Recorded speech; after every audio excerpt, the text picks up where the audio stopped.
Unless you're from Santa Barbara, you may not know the name Huguette Clark. She was the reclusive heiress to a $300 million copper and railroad fortune amassed by her father, W.A. Clark, a former U.S. Senator from Montana, who also held the distinction of being the founder of the city of Las Vegas. When Clark died in 2011 at the age of 104, she created by will the Bella Sguardo Foundation, whose purpose was to foster the arts by displaying her art collection at her massive $85 million, 23.5-acre summer home in Santa Barbara. Clark's first will was written when she was 98 years old, and in that document she left her estate to distant relatives and her private nurse. 42 days later, however, she signed a second will that disinherited her family members and left her estate to other beneficiaries, including several prominent nonprofits. When she died 6 years later, Clark's relatives sued her estate, arguing that at her advanced age she did not have sufficient capacity to understand what she was doing.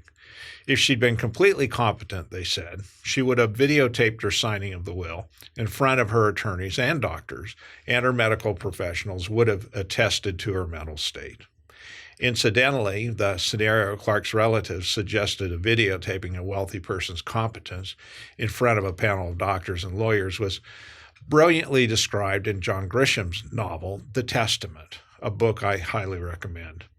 Because Clark failed to take such precautions, a 4-year legal battle ensued, which was eventually settled with a $34.5 million payment to Clark's relatives, the ones who would otherwise have gotten nothing. Clark's nurse, however, lost her battle to keep a $30 million bequest and was ultimately required to pay back $5 million of the $31 million she had already received from Clark during her lifetime. Given that she was the primary caregiver and that the gift amounts were excessive, the court took the position that she had exerted undue influence to receive such enormous sums from her employer. Perhaps the big winner in this case was the city and residents of Santa Barbara. In October of 2018, the Bella Sguardo Foundation opened her Santa Barbara oceanfront estate with a gala event. It was, in their words, an elegant Gatsby-esque soiree showcasing both the estate's history and its potential.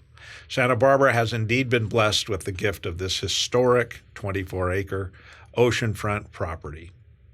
However, if you're in Santa Barbara and want to visit Clark's estate, you will need to check the foundation's website and sign up for a future special event.